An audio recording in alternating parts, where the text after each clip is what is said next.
we have two guest stars on our show. And today our guest stars are Lauren Conrad and Jessica Beal.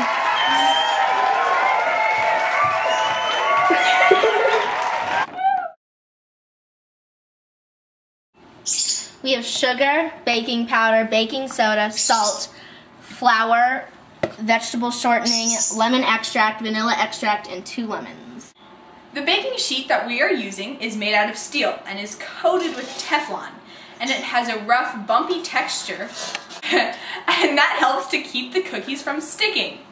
One interesting fact about Teflon is that polytetrafluoroethylene or something was discovered on April 6, 1938 by a Dr. Roy Plunkett, nice name, at the DuPont Research Laboratory.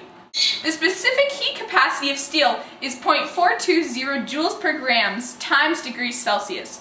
This is a lower specific heat capacity than many metals used in cooking. A low specific heat is good for baking cookies because it helps heat them up quickly in the oven, but it also cools quickly when you take them out of the oven. Another interesting fact about Teflon is that Teflon is an armor-piercing bullets. Wow! The Teflon is used as a coating on these bullets to reduce the amount of wear on the barrel of the gun when it fires. And one more interesting fact is that ceramic and glass pans are better for baking pies and such because after you take them out of the oven, they stay nice and warm. Here we have Lauren Conrad grating a lemon to produce lemon zest. Mixing all our dry ingredients as we speak. Look at all that mixing happening over there.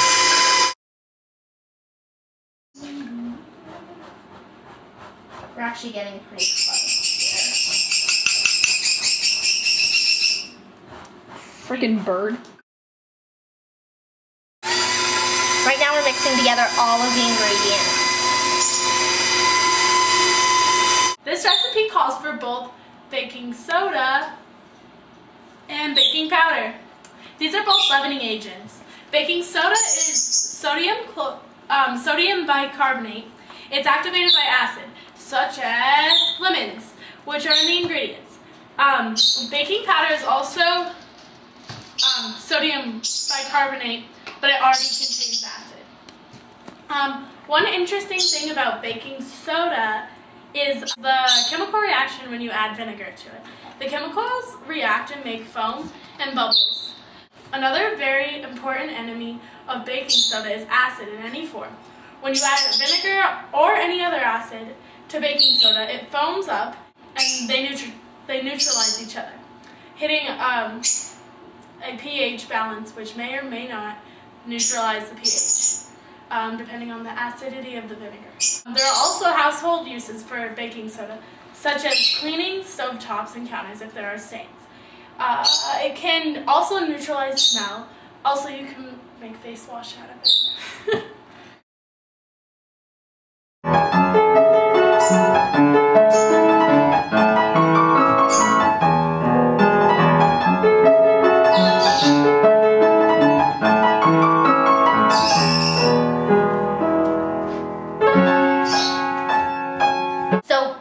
Making our lemon cookies and putting them in the oven, we're going to be applying heat to the batter in 3 different ways. The first is radiation. Radiation is heating through the air. In an oven, the heat radiates through the air and heats the cookies. The second way that we are applying heat is conduction. Conduction is heating by direct contact with a solid. Our cookies were heated because they're going to be sitting on a very hot cookie sheet in the oven. The final method of heating in this oven is convection. Convection is when a gas or liquid is heated thoroughly because the heated portion rises, allowing the cooler portion on the bottom to heat and then rise, and that creates a cycle. This happens in the batter itself and the air circulating in the oven. And then here are some interesting facts about these 3 types of heating. Radiation is also used as a way to treat cancer. There's a special form of harmful radiation that can be targeted at cancer cells in the body and kill them. Convection ovens are named after the way that they circulate heat throughout the oven to cook the food. And then one way to see radiation and conduction in action is to fry an egg on the sidewalk in summer. The radiation from the sun has heated the sidewalk so it's very hot. Then you can crack the egg onto the sidewalk and the heat is transferred through conduction to the egg. Cool, right? So to make the cookies, I'm rolling them into balls and flattening them with the palm of my hand and placing them about an inch apart on the baking sheet. Now that we've put our first batch of cookies onto our baking sheet, we're going to put them in the oven at 350 degrees Fahrenheit.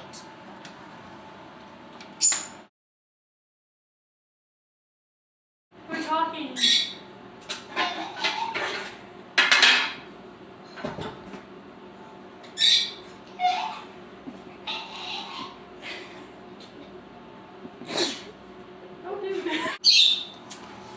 Now we're getting our batch of cookies out of the oven. They look perfect. One of my best things about cookie dough is just cookie dough in general. And I believe it tastes pretty good. Maybe I should have some. Hey kid. Who's that? Hey. Who's talking to me?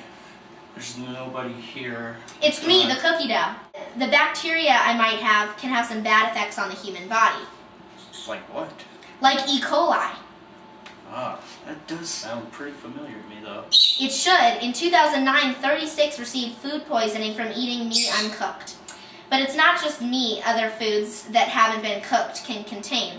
Other foods like beef and vegetables can have E. coli also. It's just... Look, as long as you cook all the foods that need to be cooked, then you'll be fine. Bacteria need certain temperatures to stay alive. The cold temperatures slow them down while the heat kills them. I didn't know that. Look, not all bacteria are bad. There are some that are good for you, and they're located in your intestines. They help limit nutrients to bad bacteria.